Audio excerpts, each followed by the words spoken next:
24 mighty, precision-carved, single-piece stone boxes and matching gigantic lids, combined weighing up to 100 tons, most of which are finished and polished so well that they are still reflecting light after millennia in the dust. Egypt's ancient enigma has been cracked, and the truth is mind-blowing. The massive granite boxes, impossibly carved with precision no human could achieve, have baffled experts for centuries. I don't know how they did it. All I know is they did it. I don't think anybody knows how they did it, how they lifted those stones, how they brought them up to that level. I think we're looking, again, at a lost technology. Hidden deep in the Serapeum, these colossal structures whisper secrets of a lost civilization. Now, new discoveries unravel their purpose, sparking wild theories and global awe. Were they built by forces beyond our understanding? Join us as we dive into the heart-pounding mystery of Egypt's ancient history. Saqqara's granite giants. The Serapeum boxes are among the most confounding artifacts of ancient Egypt, each one demanding attention not only for its staggering size, but for the unexplainable mastery behind its creation. Hidden beneath the sands of Saqqara lies a vast labyrinth carved into solid bedrock, an underground necropolis stretching for nearly a fifth of a mile. Within its silent passageways rest 24 colossal granite boxes, carved from single blocks of stone and polished to perfection with edges so exact they measure deviations of less than a fraction of a millimeter. Some of these massive blocks originated from quarries at Aswan, transported more than 500 miles across unforgiving terrain.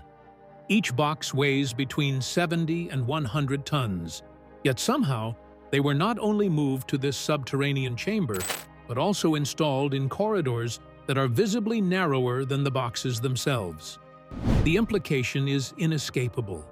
They had to be placed first, long before the tunnels were fully cut, requiring foresight and planning that defies what we believe ancient Egyptians were capable of with only copper chisels, bronze tools, and sheer manual labor. The boxes themselves appear almost sterile in their design. Black granite walls rising over 11 feet, their interiors perfectly squared, their corners forming unerring 90-degree angles. The geometry is so precise that even with modern diamond-tipped drills and computer-guided cutting machines, engineers admit recreating such dimensions today would pose a daunting challenge. Yet here, deep beneath Saqqara, they sit, monuments to a level of craftsmanship that seems out of place in their supposed era. When Auguste Ferdinand Mariette first stumbled upon them in 1850, his discovery was anything but obvious. It began with a faint alignment of half-buried sphinxes stretching across the desert. Following their silent trail, Mariette unearthed a shaft leading downward into darkness. Unlike the pyramids that stood proudly under the sun, there were no inscriptions, no royal signatures, no ceremonial markers announcing grandeur. What lay below was different, quiet, sealed, and strangely devoid of decoration. Inside the Serapeum, the mystery only deepened. Archaeologists labeled the boxes as sarcophagi for the Apis bulls, revered as living manifestations of the god Ptah. Yet, the explanation feels uneasy when measured against the reality of the evidence. The immense effort required to quarry, transport, and shape such megaliths appears out of proportion to the purpose of interring even the most sacred animals. And when the lids were removed, nearly all the boxes stood empty. No bulls, no elaborate offerings, not even the faintest carvings or hieroglyphs to suggest their purpose. The few remains discovered were later dated and shown to have been placed centuries after the boxes themselves were built, as though later hands attempted to retrofit meaning to something they did not understand. Some chambers showed traces of abandonment, giant boxes left half-finished, edges chipped or unpolished, one enormous container wedged at an awkward angle as if frozen in the middle of a failed maneuver. The impression is less of a carefully completed project and more of one suddenly halted, leaving behind colossal relics without function or explanation. Even Mariette himself noted the uncanny atmosphere within those tunnels, describing the silence as oppressive, the air heavy as though the very stone pressed inward. Modern visitors echo the same unsettling sensation. It is not merely quiet. It feels unnatural, a stillness that lingers like the residue of a secret long buried. Yet the deeper one looks at the Serapeum, the more contradictions seem to surface. So, what if these silent chambers are holding on to answers humanity was never meant to uncover?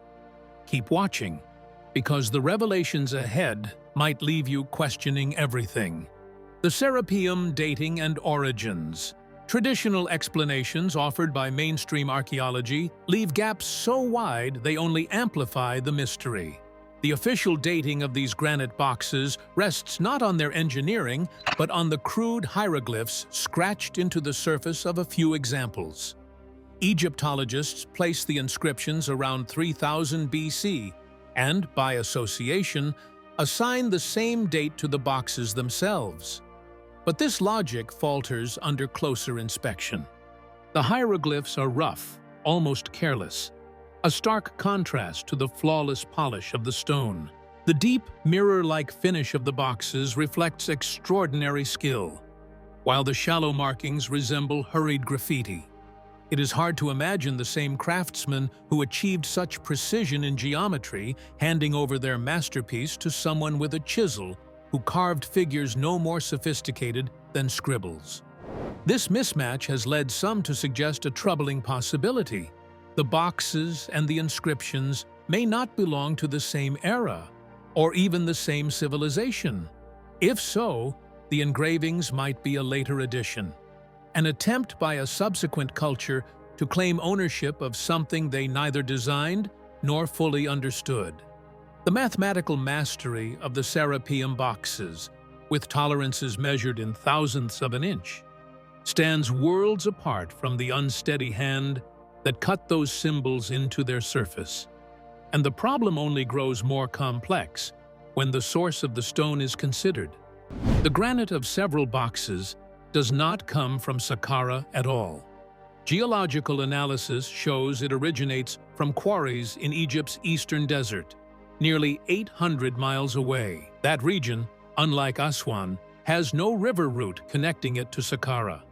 To move blocks weighing over 200 tons across rugged mountains and barren terrain without modern machinery borders on the impossible.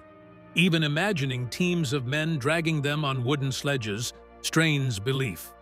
Other boxes are traced to Aswan, around 500 miles to the south. In this case, transport by the Nile seems more plausible, but here too the sheer scale raises questions. A single unfinished block of granite required for one box would have weighed twice as much as the completed version, sometimes exceeding 200 tons. How could such a massive object be loaded onto a vessel in the 3rd millennium BC, kept stable against currents, and finally delivered upriver to Saqqara without splintering boats or capsizing altogether? Even when reduced to their final form, the finished boxes, 70 to 100 tons each, would have been a logistical nightmare.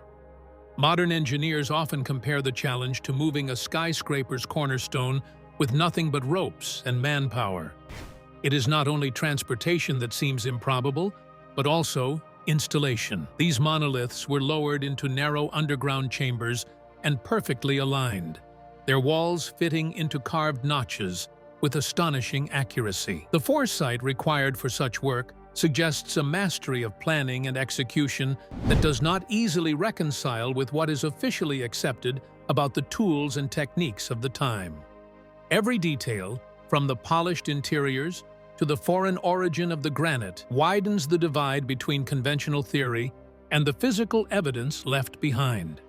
Far from solving the riddle, these explanations add new layers of confusion, leaving the Serapeum boxes suspended between official history and something far less understood. But what comes next only deepens the puzzle. The impossible labor of granite. Egyptologists often describe vivid scenes of laborers dragging enormous stones over wooden sledges, pouring sand beneath to ease their passage across rugged terrain. On the surface, it seems logical, until you picture the actual dimensions of the Serapeum boxes.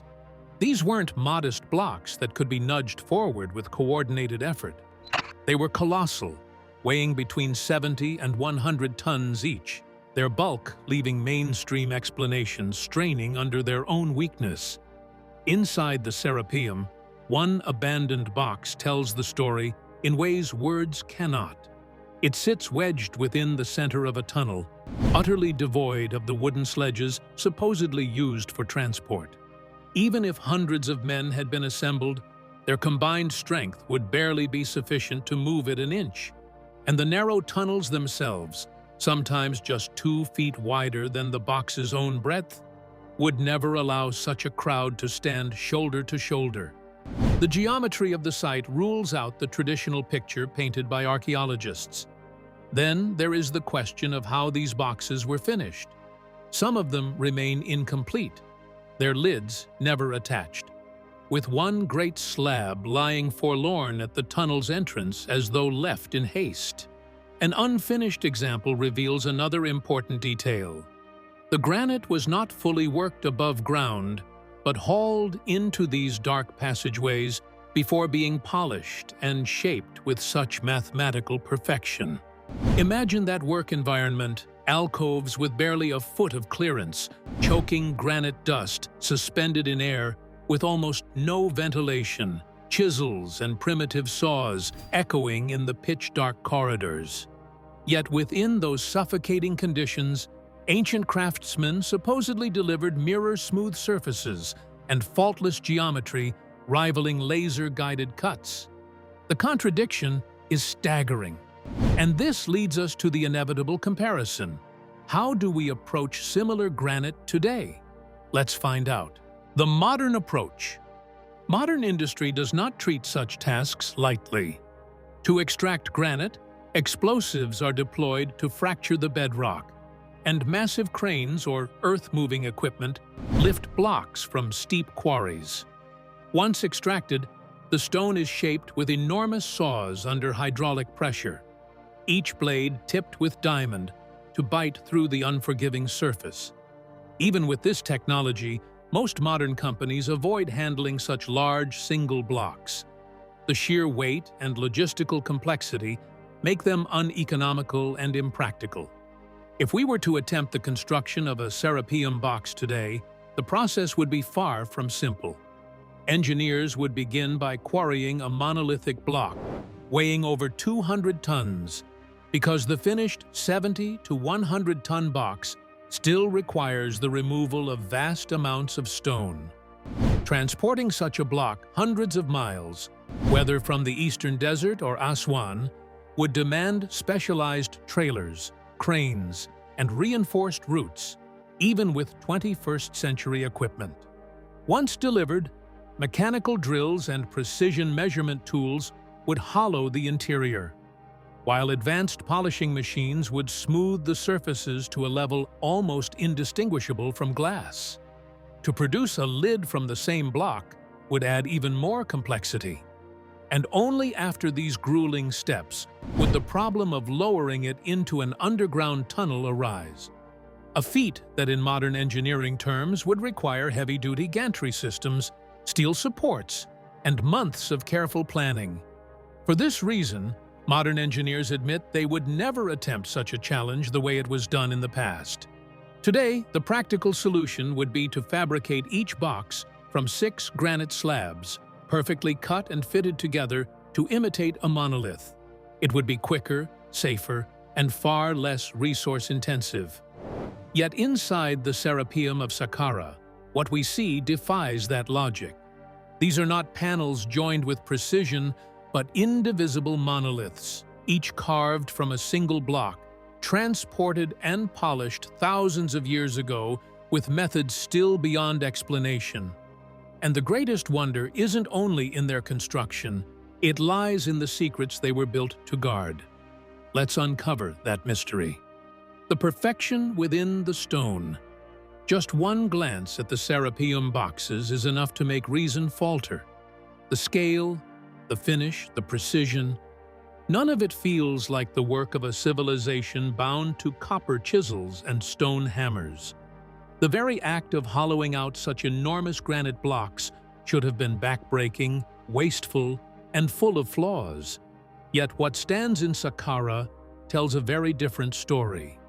Their walls are of a uniform thickness, measured with stunning regularity, and their interiors gleam as though light itself had been trapped inside polished stone. Even after centuries of neglect, and despite cracks inflicted by tomb raiders, the surfaces still reflect like glass, refusing to dull. The oddity deepens when one examines the traces left behind. Researchers have pointed out hardened drops of some unknown residue at the base of certain lids. Evidence, perhaps, of a lost chemical technique that created the mirror sheen. The ancient stoneworkers, at least according to conventional history, were not familiar with abrasive compounds, yet here lies proof that suggests knowledge beyond the simple pounding of mallets. If true, it means their mastery of material science was far more advanced than textbooks allow. Why devote such intense labor and ingenuity to the insides of a granite box that, according to tradition, was merely meant to hold the remains of bulls? Every corner polished sharp, every surface refined to near mathematical perfection. It feels less like a coffin and more like an engineered artifact. And when we compare this craftsmanship to the methods said to have been used, the contradictions multiply. To accept the mainstream version, one must imagine workmen quarrying 200-ton blocks of granite from Aswan or the eastern desert, hauling them hundreds of miles to Saqqara, then shaping them with handheld tools into structures so precise that modern engineers struggle to find fault with them. The very geometry of the boxes defies that narrative. Flat surfaces tested with straight edges remain flawless. Inner corners meet at razor-sharp right angles, and not a single fracture mars the massive stones. Try pounding granite with stone mauls, and the blocks would shatter. Try scraping it endlessly with chisels, and you would need lifetimes to reach even a fraction of the finish. Granite, after all, is one of Earth's hardest stones. In today's world, equipped with laser levels, diamond-tipped saws, and heavy machinery, shaping a 100-ton block into a hollow box would take teams of specialists months to complete. And that is inside a modern factory, with controlled environments, advanced measurements, and millions of dollars worth of equipment. Even then, engineers admit the easiest way to reproduce such an object would be by assembling multiple slabs, 6 pieces fitted seamlessly, rather than sculpting from a single monolith. Yet, here we stand, confronted with dozens of indivisible boxes carved in an age that supposedly lacked machinery altogether. This is where the question of intent collides with the problem of execution. If these were truly coffins for sacred bulls, why make them so massive and exact? The largest measures over 13 feet in length and more than 6.5 feet wide.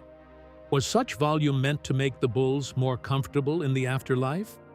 That seems doubtful when nearby Apis bulls were interred in wooden sarcophagi far less grand. Even the pharaohs themselves were not afforded such luxury. Royal coffins often left barely enough room for their bodies. The logic collapses under its own weight. The precision of the boxes points toward purpose, but purpose shrouded in mystery.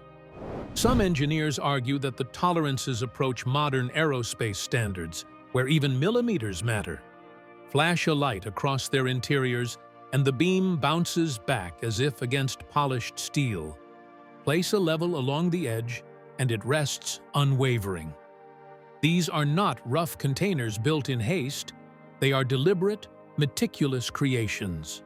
Which brings us to the inescapable link between the two puzzles.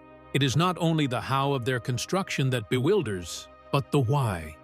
Why bury such perfection in underground chambers where no one could admire it? Why leave some boxes empty? Why design tunnels seemingly after the boxes were already placed inside? The questions swirl endlessly, like dust hanging in the air of the Serapeum tunnels. The more we study, the less the answers align with common sense, leaving us with the possibility that these structures served purposes far greater than burial, and perhaps belong to a knowledge system the modern world has yet to recover. And yet, another question emerges from the darkness of the Serapeum. Why granite? Let's find out. Why use granite?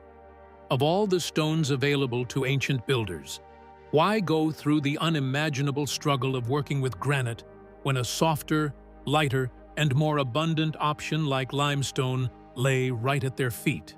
The Serapeum boxes rest deep underground, shielded from sun, wind, and rain, conditions that hardly required the toughest stone on Earth. Yet, instead of choosing the practical path, the builders hauled blocks of unforgiving granite from quarries hundreds of miles away, a decision that seems to reveal purpose far beyond simple construction. Limestone had long been the material of choice for Egypt's monuments. It was abundant in Saqqara itself, easier to quarry, and far less labor-intensive to cut and transport. Using it would have simplified every stage of the process, from the supply chain to the finishing of the boxes. But granite, with its unyielding hardness and immense weight, presented a different challenge altogether. Every block destined to become one of these massive boxes had to be carved, polished, and moved with painstaking effort. Why, then, insist on granite? One line of thought suggests the choice was far from aesthetic. Russian cosmonaut Konstantin Borisov, who studied Egyptian megaliths and their properties, argued that granite possesses unique characteristics beyond its durability. Unlike limestone, granite is non-porous, allowing the boxes to be sealed almost hermetically once the lids were placed on top.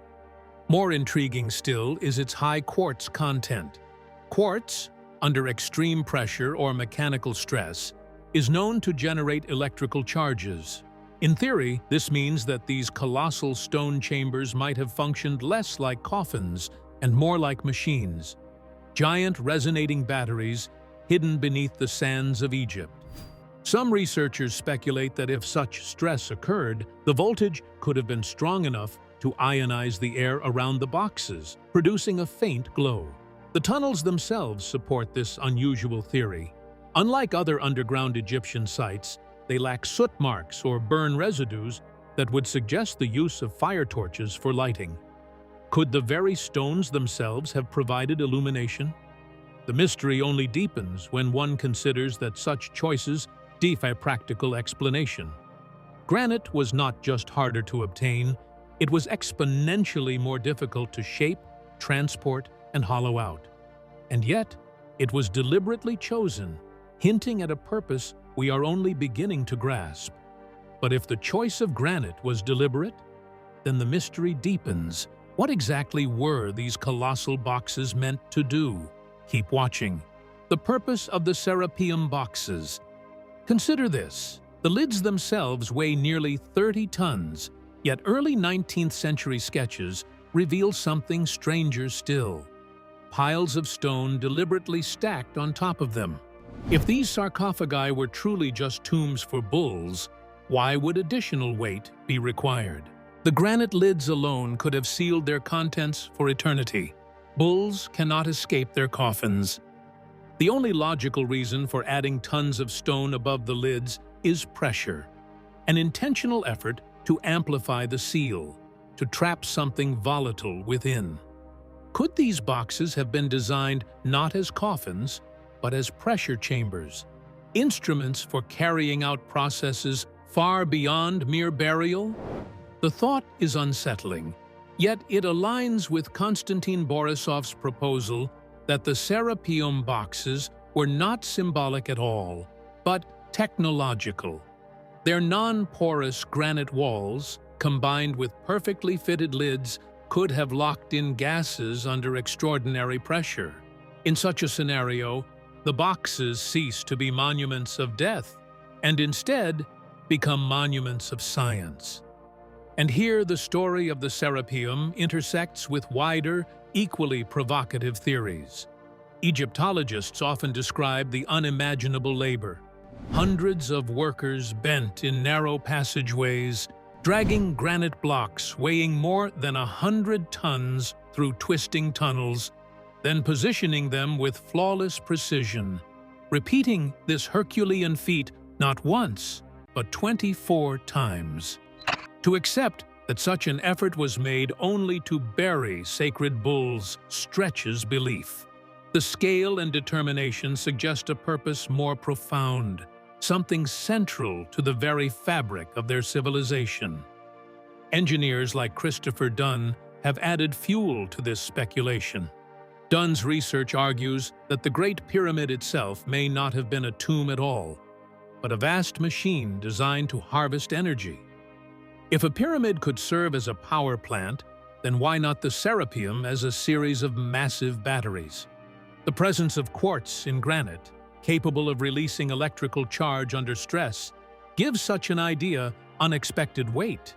This line of thought touches upon even more controversial voices, figures like Graham Hancock, who have suggested that such monuments may be the inheritance of a civilization long erased from memory. Across mythologies and sacred texts, from Mesopotamia to Mesoamerica, echoes of a great flood endure. What if that deluge erased a culture far more advanced than we imagine? A people who mastered stone, energy, and engineering on a scale rivaling our own. In that case, the Egyptians we know from history, masters of copper tools and chisels, may have been heirs to ruins they only partly understood. If true, then the Serapeum boxes are not simply the coffins of bulls, nor merely the echoes of ritual. They are fragments of an earlier chapter in human history, one where power, pressure, and stone were harnessed in ways we are only beginning to question. The mystery of inheritance. When people hear talk of a lost civilization with technology far beyond its time, the idea often feels like pure fantasy. Yet the accepted version of history, that copper chisels and stone hammers somehow shaped flawless granite blocks into airtight chambers, sounds no less implausible when examined closely. Archaeologists have long struggled to explain these contradictions, and the explanations offered rarely satisfy the logic of modern engineers or historians. This has led to another possibility, one that has quietly gained traction. What if the Egyptians did not originally build these massive boxes at all, but instead inherited them from a much older culture? If so, then perhaps they too were unsure of the true purpose of these stone chambers. Faced with perfectly crafted containers they could not replicate, they may have simply adapted them for their own rituals, placing the mummified Apis bulls inside. Supporting this idea are the rough, almost careless carvings found on some of the box surfaces, markings that appear strangely out of place when compared to the astonishing precision of the structures themselves. The puzzling legacy of forgotten engineers. The story of Egypt's stone monuments is often told with comforting certainty. Chisels, manpower, and patience. Yet the closer one looks, the more cracks appear in that simple tale. How does one explain colossal stone boxes carved out of granite so dense that even modern diamond-tipped tools struggle to leave a mark? These are not crude containers. They are precision-crafted marvels, airtight in design, their inner walls polished with such perfection that even today's engineers pause in disbelief.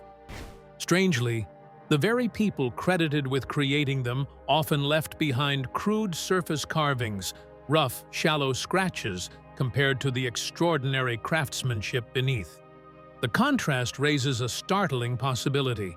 What if the Egyptians did not construct these boxes at all, but rather stumbled upon them and decided to repurpose them? It is a theory that unsettles traditional narratives, yet fits the evidence staring us in the face. Picture the Serapeum at Saqqara, where massive boxes, each weighing dozens of tons, sit entombed in underground chambers. Their official explanation? Burial places for sacred bulls. Yet why would animals, no matter how revered, require chambers that look more like the products of advanced engineering than ceremonial artistry? This interpretation feels more like an attempt to patch a gap in knowledge than a genuine answer. Historians are quick to point to hammerstones and copper tools, but logic pushes back. If the finest artisans of 1850 BCE truly built these marvels with simple chisels, then why do we not see thousands of intermediate examples, practice attempts, abandoned works, or broken efforts littering the desert? Instead, we are left with finished products that seem to leap fully formed from the rock, their perfection unexplained. This disconnect has led some researchers to float an alternative idea. Perhaps an older, now lost civilization left behind these feats of engineering, and the dynastic Egyptians simply inherited them. Much like we adapt ancient ruins for modern uses, could they have done the same? Puzzled yet practical? Unable to grasp their original purpose, they might have turned these mysterious containers into tombs for sacred bulls, overlaying their own rituals on technology they could not replicate. The deeper one digs, the stranger it gets. Imagine a society confronted with relics that defy explanation. They might carve their hieroglyphs onto the smooth surfaces, not to claim authorship, but to leave a mark of ownership, transforming mystery into tradition. The mismatch between rough inscriptions and flawless geometry could, in fact, be a historical confession of ignorance. Mainstream scholars, of course, resist such speculation. They warn against rewriting history to suit modern imagination. Yet the inconsistencies remain stubborn. For every neat explanation offered, new questions sprout. Who had the knowledge to shape granite with such precision? Why did that knowledge vanish? And how did a civilization capable of such engineering leave no clear record of their methods? Far from closing the debate, each discovery in Saqqara only deepens the riddle, teasing us with the possibility that history is far more layered than we have been taught. And how do we make sense of the evidence left behind in stone itself? Don't miss this final find. Echoes of a forgotten technology. Perfectly circular drill holes pierce through granite artifacts scattered across Egypt, their smooth walls and uniform depth hinting at tools capable of speeds and precision beyond the reach of copper chisels. One peculiar object, a granite cylinder found near the Great Pyramid, bears a continuous spiral groove, its markings uncannily similar to those on a vinyl record. To form such patterns would require high-speed rotation, a concept that does not belong to the simple toolkit usually credited to the builders of 2500 BCE. The Serapeum boxes, too, only deepen this mystery. Their inner walls are polished with glass-like smoothness, precise to within fractions of a human hair, while their massive granite lids weigh nearly 30 tons. Why go to such extremes if the goal was merely to store the mummified remains of bulls? Why drag them through suffocating tunnels carved into the Saqqara bedrock, passages so narrow that even modern equipment would struggle to maneuver within them? Mainstream archaeology offers no satisfying explanation, while the inconsistencies pile higher with every detail examined. Some suggest the Egyptians did not invent these wonders at all, but inherited them from a forgotten civilization whose knowledge vanished in a cataclysm, perhaps even the Great Flood described across cultures. This idea gains traction when one considers the crude hieroglyphs scrawled across otherwise perfect surfaces, markings that feel more like ownership stamps than signatures of the original makers. Could these masterworks have been relics already ancient when dynastic Egypt rose, repurposed by people who themselves marveled at their construction? Theories abound, some imagining advanced machinery, others invoking giants or beings from the skies. Yet, even the wilder claims draw power from a core truth. The scale, geometry, and craftsmanship of these structures remain unmatched. Each unanswered question feels like a thread leading deeper into a forgotten chapter of human history, a place where precision engineering and myth might have once walked hand in hand. So, what if the Serapeum boxes weren't built by Egyptians at all, but linked to giants, aliens, or forgotten technology? Could any theory truly explain them? We'd like to hear your thoughts in the comments. Don't forget to like and subscribe.